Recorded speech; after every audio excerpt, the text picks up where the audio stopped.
Greetings. This is Justin Allen, the Elite Nurse Practitioner. Welcome to the Elite Nurse Practitioner Show, podcast dedicated to nurse practitioner entrepreneurism and achieving financial freedom, where I talk directly with nurse practitioners who need help. Listen up, our market is saturated. Jobs can be scarce. We are underpaid. We are undervalued. We are taken advantage of by the sharks within the healthcare system, and frankly, screw that. I'm sick of it, and it's time for a change. And listen, I'm here to help make that happen. We are powerful. We can forge a path where we are in control of our career and ultimately our financial and personal well-being. You do not need to submit to healthcare administrators and your doctor overlords. You do not have to take a measly salary. You do not have to work 50 to 60 hours a week. There is a different way, and I'm here to show you that path. This podcast is raw and unfiltered. I have not talked to the nurse practitioners in this podcast prior to the call outside of an email exchange to schedule the episode. What you're about to listen to is a consultation session between a nurse practitioner and myself. It is real, it is unscripted, it is unplanned, and I have no idea what we're going to talk about. Anything and everything can happen during our conversation. The nurse practitioners in these episodes are struggling with an issue in their professional or financial life, and they have reached out to me for help. My goal is to help the nurse practitioner with actionable advice that will enhance and improve their professional, business, and financial life. My other goal is to hopefully help my nurse practitioner sisters and brothers build a more productive, powerful, and free life. So I hope the content and information within these podcast episodes does just that. All right, onto the episode.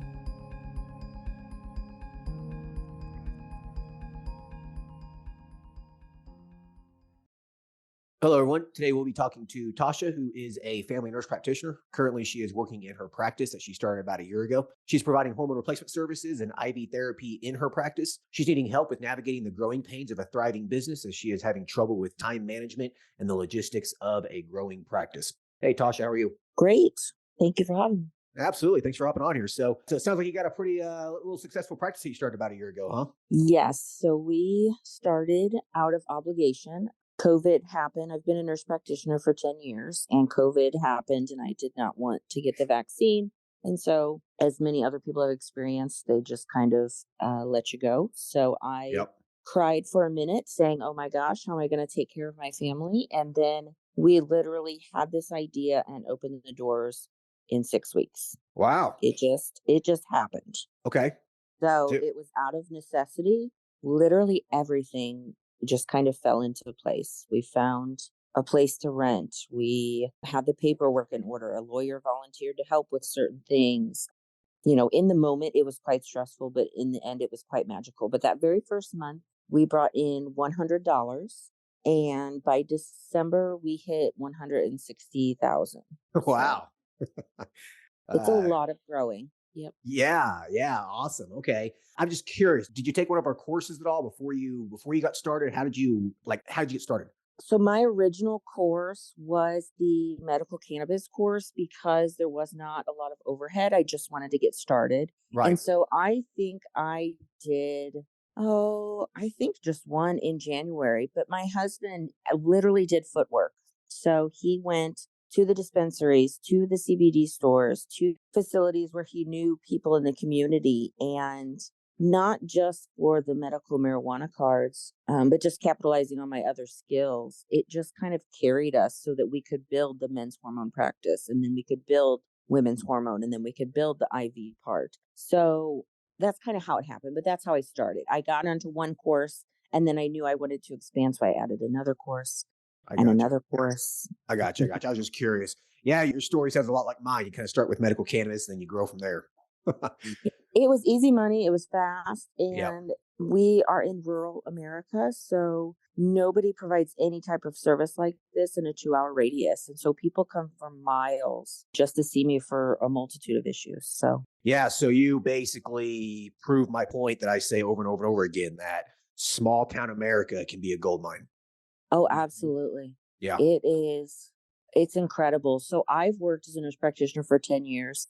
And even though I live in this town, I've never actually practiced in the town. I've always practiced in a surrounding area. And so now I literally have patients from a tri-state area coming to see me because they liked me, they followed me, they already knew who I was. So it just, those stepping stones into making this successful have just been phenomenal. And I would have never realized that in the moment. Yeah. Well, I mean, hell, you went from $100 your first month to Yeah. $160,000 literally 12 months later. Like, I mean, Mm-hmm. that's insane growth. So how much money did you invest into, into this? However much the course was. That's literally it. Yeah. So So I basically, already had a computer. The guy who let us rent the space gave us the first month for free. Yeah, I didn't spend hardly anything. I used my laptop. I met him in the rental space for the first month was free, and that was that. yeah. So essentially, really, probably a few $1,000. Maybe not much at all. Yeah, it didn't put us out by any means. So Nice, nice, nice. So you're talking about a just 10,000% return, something just insane here. Like, yeah, absolutely. that's crazy. Okay. Well, and this is our first month of this year, and we're still December, the last month. I think we hit 28,000, and for January we're already at 40,000. So it just keeps extrapolating, like it just keeps going. Yeah. And Yeah. so I have went through staffing concerns. That was a nightmare. I have been through ordering, things on back order, not being able to get the supplies. It just keeps going. Now we're going from paper charts into, electronic health system. And then this opportunity for a physical space move just because we've literally outgrown it. It's just Yeah. beyond my wildest dreams. So, Yeah. So, yeah. Okay. So you have a lot of growing pains, basically. I mean, you have a lot of good problems yes, here, too. yes, So, I guess walk me through. So you started with the medical cannabis, you started making some money with that. And then I'm assuming you probably just reinvested that money right back in the business to start. absolutely. Right. Right. Okay. Yeah. So you basically didn't really put any personal money into this at all. No, not at all. I take out enough from the business to pay our household bills, house and car, and that's it. So Yeah. everything gets reinvested or into marketing. Yeah. Marketing was an experience, that's for sure. So I guess in this community, we tried door to door, literally, which actually worked quite well. We tried Facebook, Google, flyers up just around the community, letting people know word of mouth, but they like TV. So TV has been an incredible investment. It's incredibly expensive, but they love it. They like the commercials. Every time we come in, I saw your commercial. So it took us a solid 4 months to figure that out Yeah. before we actually got, and that's when our major growth spurt happened. Yeah. So, Well, that's an important lesson for anyone else listening is that you have to kind of just play around with the marketing, right? Like you can't just yeah. throw a Facebook ad up and call it a day. It doesn't work like that. Like Yep. for some people, it works. Some people hit the nail on the head the very first try, but Right. most people, right, it takes a little experimentation to kind of find what works. The key here is though you didn't give up, you just kept trying different things until you Yep. found what worked. And then, like you said, boom, it just grew, right? Yep. Absolutely. Cool. Well, yeah, no, congratulations. It sounds, this sounds awesome. You guys did it right. You were at the right place at the right time. Sprinkle a little luck on top of it as well. And you're working your ass off and you're killing it. So it sounds like you're at a point where you're basically expanding. So you're growing out of your current practice, Correct. the actual location, going somewhere else. So can you tell us a little bit about the current location you're in and the location you're going to? So we have 1,200 square feet. It's in a little complex. I wouldn't say it's a strip mall, but where medical offices would be, there's four little offices there, and it is 1,200 square feet and zero street view. So basically in a residential area, and so we are moving to a building that's 3,500 square feet with the same landlord, and it has street view. You can view us from the street, and it has its entire parking spot. And the layout is just beautiful. It already has 3 exam rooms. It has the front desk completely open. And then it has a side bay or a hallway basically that's wide enough to hold IV chairs. So, Wow. So 1,200 square feet to 3,500 square feet. My goodness. yes. Yeah, that's huge. Yes. And it has roadside frontage too. Like, I mean, Yes. okay, Yep. so So a lot of people couldn't find us where we are now. The signage is poor and it's just in a residential area. And so we're going to be on the main drag, if you will, with transportation, public transportation. You can see us. It's going to be beautiful. So I'm expecting, again, more growth yeah, and it's going to be interesting. I was gonna say you guys it's gonna grow even more. Yeah. But you made it work though. You made kind of a hole in the wall place off the road work. And so did I. So have a lot of other people too. Like you don't need to have that beautiful 3,500 square foot office at first on a main road. It's just not necessary, But Right. Yeah, but you're at a point though, it sounds like that. I mean, that's just your next step if you want to grow, right? So, Right. We have 2 exam rooms and they're carpeted and they're ugly. I mean, we didn't even fix the walls. We literally put a slab of paint on it and put pictures over the holes in the walls and made it work. So it's not beautiful, but people do not care. So, there you go. Like you're doing everything right here. Like, I've said this before too. Like it doesn't matter that much. People just want to be treated. They don't care if it doesn't have to be perfect. You don't need that right. saltwater aquarium in the lobby. You don't need that crap. Like, Yeah. yeah, yeah. So well I mean, done. it's nice to look at, but yeah, we don't need it. Right. Now, the new place was previously owned by an interior designer. So, yes, we're going to get upgrades, but that's not our intent. So, just a bonus. Cool. Awesome. Well, good for you guys. I'm super happy to hear this. So, okay. So what's the next step here? I guess, what do you guys need help with? It sounds like that. I mean, you have a lot on your plate. So I guess start shooting off kind of things that are concerning you. I need it to run itself. So, I am mostly a one man show. I have an amazing front desk support as far as phones and organization, streamlining my day so I can just boom, boom, boom, crank out, patients. But at the end of the day, I'm still drawing blood. I'm still doing the IVs. I'm still doing everything. And I want to step away from that. And I can't find someone, I guess, yeah, the problem is trust, I guess. It's so hard to trust someone else to give the quality of care that you expect. Right. So this is an issue amongst really any entrepreneur. It's Yeah. letting go.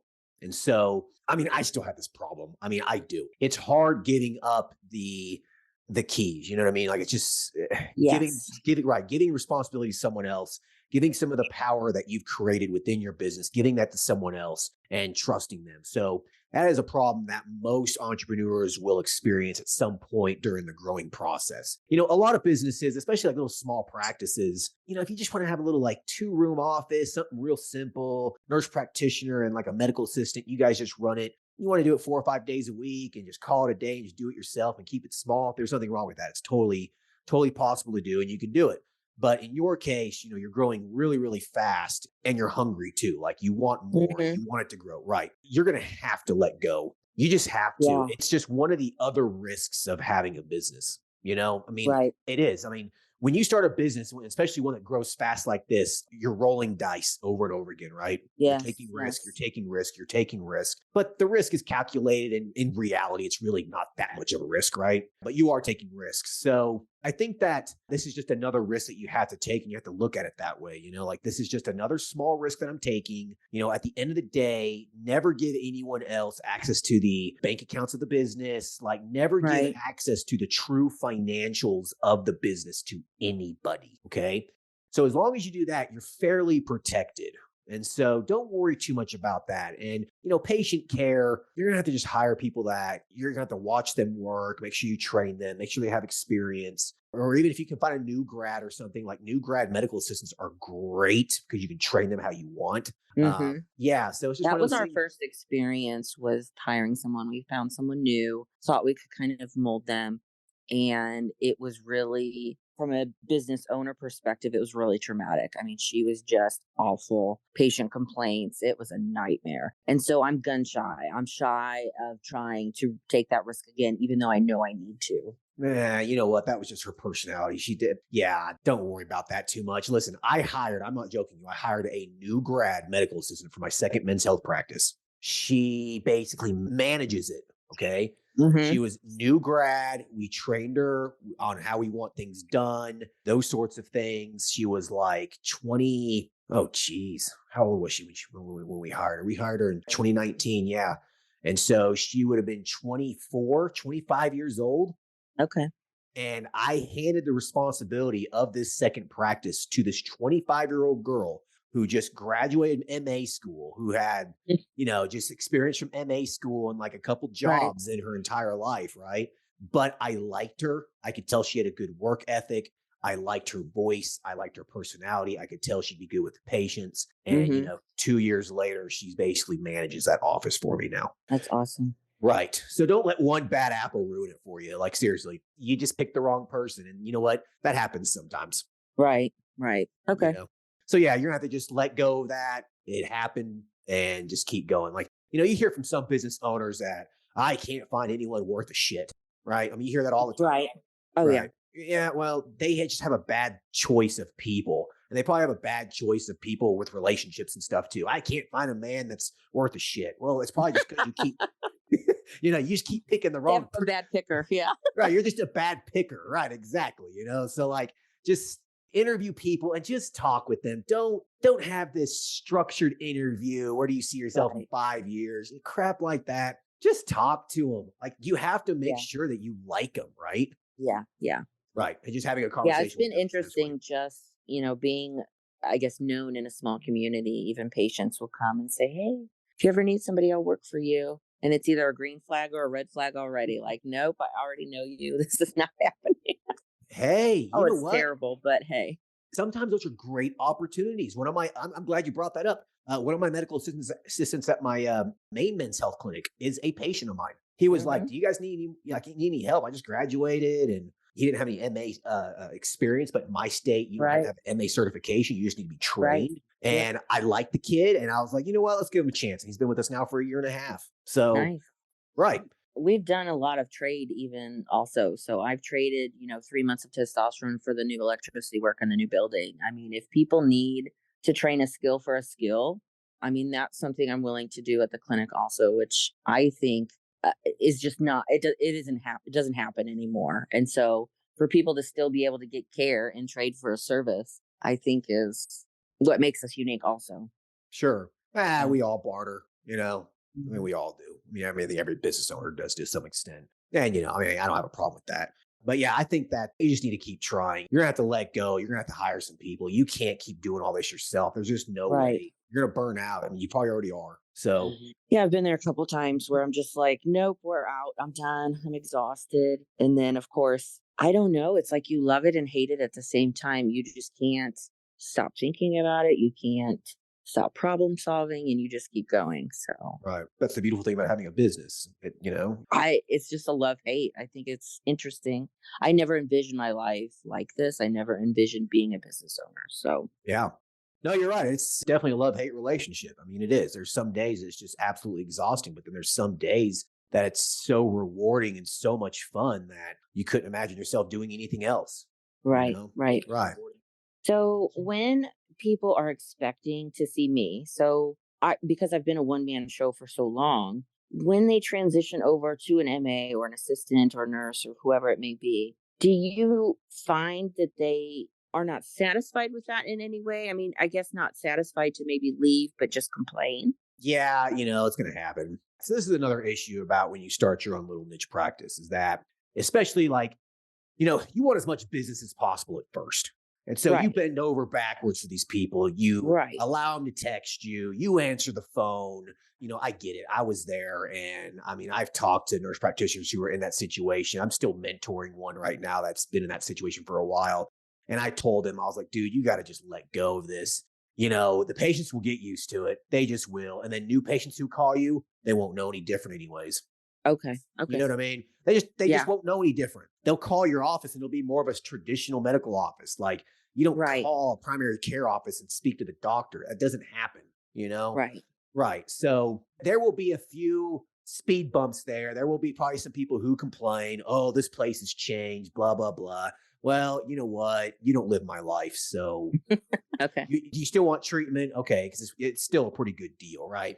I highly doubt you have anyone that drops off. So don't worry about it. Okay. But that is an issue. And so, anyone listening that's going through a slower growing trajectory in their business is that try to offload that, try to stop that, try to set the boundaries early. Because if you don't, it gets really Right. hard. Yeah, it gets hard to get away from it. So don't worry about that. Just wait until you hire another nurse practitioner and start seeing patients. Then that becomes fun.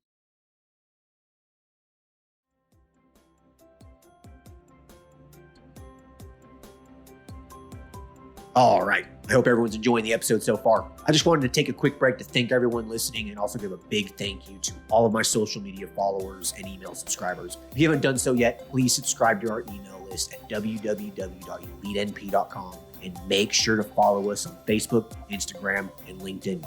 Email subscribers will receive updates on new weekly podcast episodes, multiple weekly articles we publish, new courses, and everything else related to helping you succeed. Remember, all elite nurse practitioner courses are designed to help you build a niche practice, increase your financial strength, and to break free from the rat race.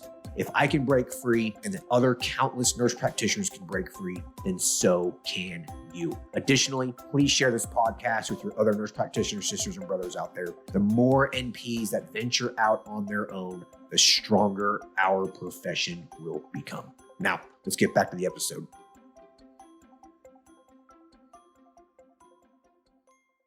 And my husband has mentioned that a few times, we're going to need somebody by the end of the year if it keeps going like this. And I'm just like, half of my heart is torn out. Like, I can't even process that right now because that would be a lot. So, well, what you do is you need to step back and look at, your business and how it is right now. And you need to step back and look, how much do I want to work? How much time do I want to spend with patient care face to face? How many days a week do I want to work? And you need to step back and ask yourself those questions and then determine, do I want to continue increasing my personal patient census, like, my patient portfolio, or do I want to stop here? Because if you want to stop here, it's time to hire another nurse practitioner and start building their patient portfolio. You know what I mean? Okay. And then that way when people call, they get scheduled with that other nurse practitioner anyways. And so they don't know any different. Okay.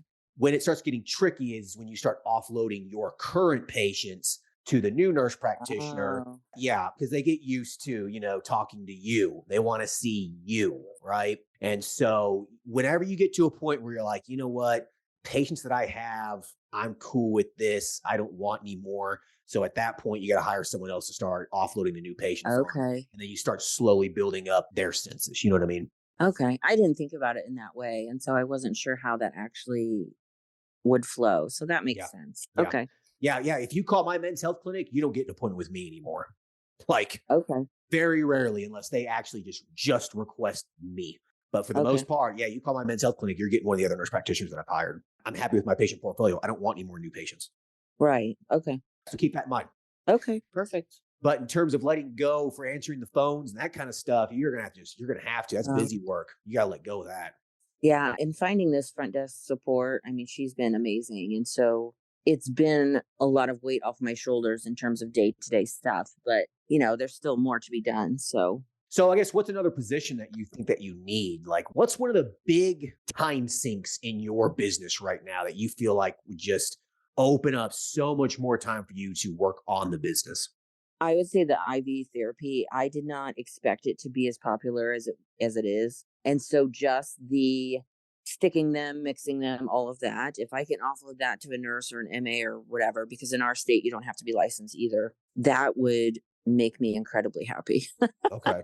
The IV therapy is labor intensive. It is. It's just time consuming in Very, not very. in a bad way, but in a way that's not necessarily making me money. So Right. People listening to this, they need to understand that with the IV therapy, it's time consuming. It's laborsome. Like, you can't, like with a men's health patient, I'm sure you can probably agree with this. With a men's health patient, you're making $150 a month off of them or whatever. And you're talking to them for 10 minutes every 3 months. yeah, exactly. It's very short. It's brief. They don't complain. I mean, it's easy. Right. Versus the $150 for one infusion that took 45 minutes of your time. Yes. Yeah. Right. And then another 15 to mix and stick them and explain their risk and benefits. Like, it's just like, wow. Exactly. Yeah. Right. So the time commitment with an IV is much greater compared to hormone replacement therapy or weight loss. Right. Right. Which is why those other services are more profitable, in my opinion.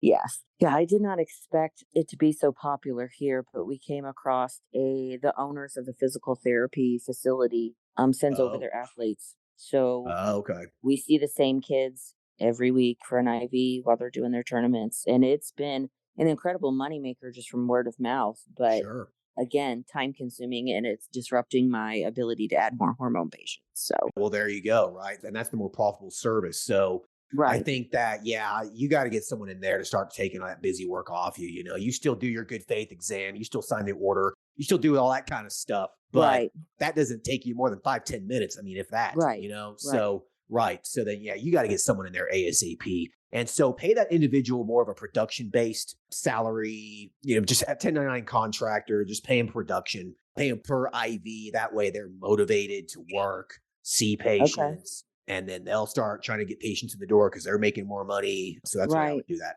Okay. Yeah. Oh, Yeah. So I'd make that a priority then. If that's your biggest time sink, then that needs to be your biggest priority to get back in right. time. Okay. Yeah. I'd probably make that priority number one. Priority number two would be starting to consider maybe another nurse practitioner. But if you can get your time back from not doing IVs anymore, Right. you might not need that other provider quite yet. Yeah. Okay. Thank you. Uh-huh.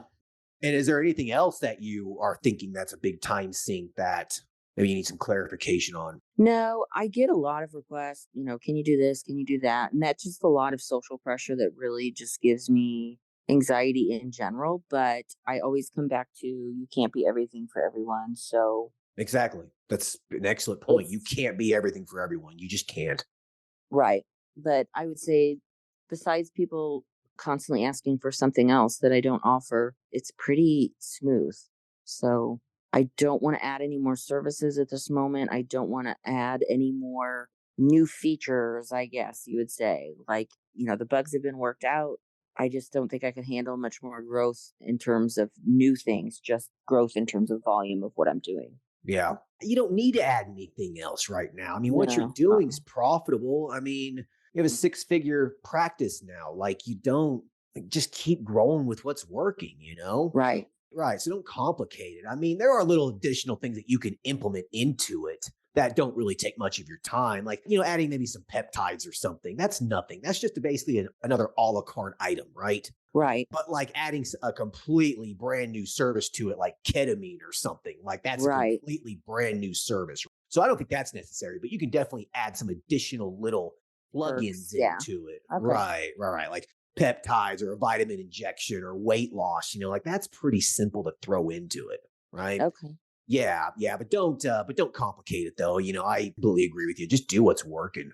Okay. My men's health practice is extremely focused. Like I just don't do much else in it than our core services. So there's really, Okay. yeah, if it's making you money and it works, then yeah, Leave don't it alone. complicate it. Yeah. Leave it Yep. alone. But listen to your patients. If you start beginning, getting a lot more requests for something, you're like, man, I've had Right. 5 patients ask me about this week. Like maybe we should really look into this. That's how the IV therapy started. I had so much, I would say, Gotcha. public pressure that we decided to implement it thinking that it would just be a part-time gig, and then it exploded. So, I do take my patients' opinion seriously as far as what they would like to see or what they need, but it has to make sense. So, Right. Well, you listened to your patient, you implemented it, and it took off for you. That's exactly yeah, what you do. exactly. Yeah. All It's right, incredible. exactly. Yeah, incredible. Absolutely. Okay, so then I guess moving on. Anything else you want to talk about? I know that you were maybe having some concerns about moving to this new location. With the growth, I mean, I don't expect it to stunt the growth by any means, but you know how when you go on vacation and you almost regret it because you came back and now there's 3 times as much work as when you left? That's my fear, is that I don't want to close this clinic to physically move everything for a solid week and then just be miserable my next couple weeks back.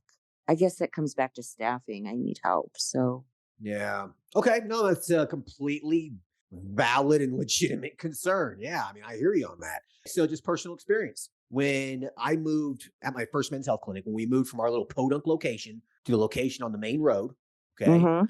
yeah, we had a lot to move. Like, I mean, it was a lot of work. Like, we had to move the exam Mhm. tables and the computers and the pictures and, like, Yeah. everything. Right. And so, what we did is we coordinated it over a week and we notified all our patients, listen, we're going to be closed this week. We changed the voicemail. We did all that. We took that week off. And, unless it's an emergency, dial this number for the, after hours Right. provider or whatever. I think I got one ring that week for something. It was stupid. Yeah, it was just something dumb. Like my Viagra's not working. Okay. Right. Right. Yeah. Right. Like, I'm sorry. But yeah. So yeah, and we took the week off and then like we painted the location, the walls. I mean, we went in there, we made it really nice. Took us a week and then we opened up and it really wasn't that big of a deal. Okay. I mean, it really wasn't. Did we maybe lose a couple new patients? Possibly, but I'll never know. Yeah, and it won't matter in the grand scheme of things. Yeah. I tried closing the week between Christmas and New Year's, and there was just so much request for everything that I ended up opening a day for IVs because I had 12 IVs done that day. And just the phone just never stopped. So it was just overwhelming for my first attempt at trying to close. And then it just was like a bug in my ear the entire week I was off, and it wasn't relaxing. And so I don't want to relive that. I got you. I got you. So one bad experience. Yeah. Yeah. It seems like you've had a lot of just these little one-time bad experiences. And so now it's paralyzed you with fear. It is. I'm scared to move forward, but Right. you just have to. So, Sure, sure. Well, I mean, look at this stuff as just more or less a lesson learned. What did I do? right, What could I do the next time to solve that issue? And right, solving that is going to have someone in the office 5 days a week, regardless if you take a week off, answering the phones and that sort of stuff. Like right. you know what I mean? Yeah, So we're having another provider on, maybe just seeing patients 1 day a week and having an RN or an MA there to do the IVs for you, whatever, right. Once you start hiring these key people, it doesn't really matter anymore. Okay. Okay. I took 2 weeks off at my men's health clinic like a couple months ago, 2 weeks straight. I didn't talk to a single patient 2 weeks. Mm. And there's no way I could have done that unless I had my other providers there, my other nurse practitioners, all 4 or 5 of my MAs. There's just no way I could have done that. And that's Yeah, why I want to get, I want to get where it's automated. And if they're not, dying, then you don't need to call me. So, exactly. So yeah, so you still have, you probably still have a little bit of time until you can get to that point, but you're going to need to take a week off sometime soon and yeah, just step away from it. absolutely. Yeah, I'm sure you're really jonesing for that. That's where it's love hate. It's like, well, when I'm not doing it, I don't know what I'm doing. And then when I'm there, I just want to go home. It's just back and forth, but it's still a lot of fun. So, Right. Yeah, no, absolutely. I think once you get those key people in there, you'll be able to do that and get back your time. You're still in a very young state of your business where it's hard to yeah. do that. I don't think I was able to take a week or two off, probably for the first 2 years or something of my business. I mean, I don't even, hmm 1 to 2 years, no question about it. And then even when I was off, I was still answering the phone and doing stuff, you know? Right. Exactly. Yeah. Right. So just be aware of that you might not be to the point where when you go on vacation, you are on vacation. Probably, you might not be there for a couple more years. I mean, Right. I'd say it probably took me 4 years to get to that point. And to be honest with you, even when I go on vacation now, I'm still kind of working. I'm still Right. answering emails and stuff like, hmm that's the sacrifice of owning a business. Right. It's still going to be there. So, okay. Right. Exactly. Until you completely offload it on other people and you just stop seeing patients, you just sit back and collect an income. Yeah. Yeah. Okay. So, any other issues, I guess, in terms of the moving, except just taking a week off and getting it done? No, it's exciting. I couldn't envision anything more. It's been a trying and amazing experience all at the same time, and I just appreciate the support. So, Yeah, for sure. Well, is there any other issues that you want to talk about, or anything else you want to talk about? that's it. I'm sure I'll have a new issue in the next couple months.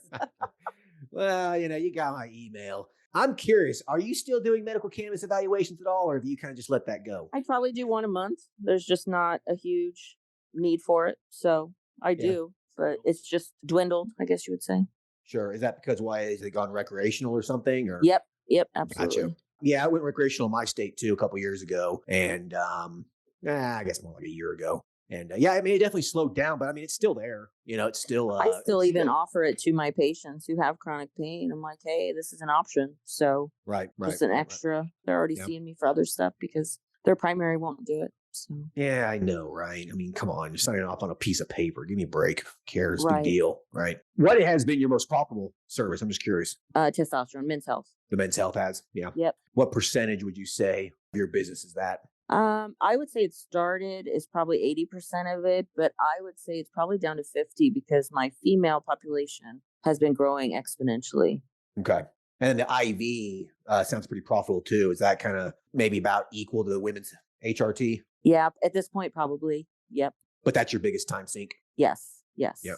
Well, there you go. You know where to focus then, right? From just an Yeah, income standpoint. absolutely.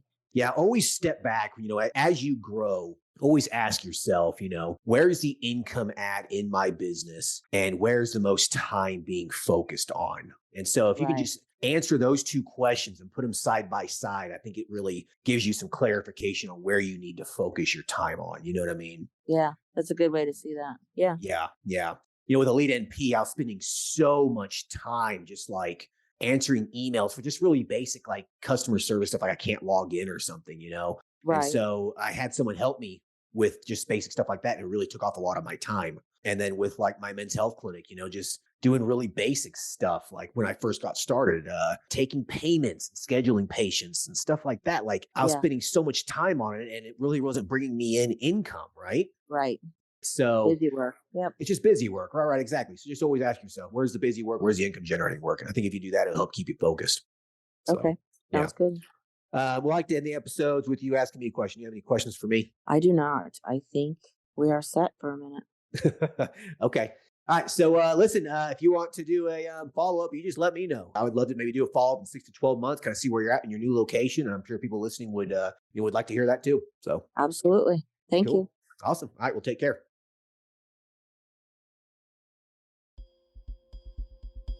All right, I hope everyone enjoyed the episode with Tasha. She is killing it. Good for her. This is the whole point of this episode, guys. Keep it simple, okay? You don't need a crazy business plan. She told me after the call that she just got started and figured out the problems along the way. That's exactly what you need to do, okay? Keep this simple. Just get started. She had a little hole in the wall kind of place, grew really fast. Now she's going to the place on the main street. She is in a small town USA are gold mines, okay? She has a set of services that she provides. She listened to her patients and provide the services that they're requesting, which are IV infusion, right? She does IV infusion, men's and women's HRT. It's pretty much it. And she's created a 6-figure business now, okay? So you don't need to complicate this. You just need to get started, all right? Keep it simple. Follow the steps in the courses. Follow the advice on the podcast. Follow the advice in the articles. Just get started. Keep it simple and you will grow, okay? And never give up either. She even mentioned too that the marketing, it took her 4 months to figure out what worked, all right? She went door to door to people's homes, for heaven's sake. Like she wanted it. She was hungry and she got it, all right? So don't give up and keep it simple. All right, hope everyone enjoyed this episode. Talk to you guys later. Thanks, bye. Thank you for listening to the show. Quick legal disclaimer. The content of this podcast is meant for informational and entertainment purposes only and should not be used as legal, financial, medical, regulatory, or practice-specific advice. For information pertaining to your specific legal, financial, medical, or practice-specific needs, please be sure to consult with your lawyer, CPA, medical director, and/or your state's practice laws and the most up-to-date clinical guidelines. As always, do your due diligence when it comes to any information found online and in podcasts. The content in this podcast is copyrighted by Galaxy Medical Southwest 2023 and cannot be duplicated, rebroadcasted, or reproduced without our written permission.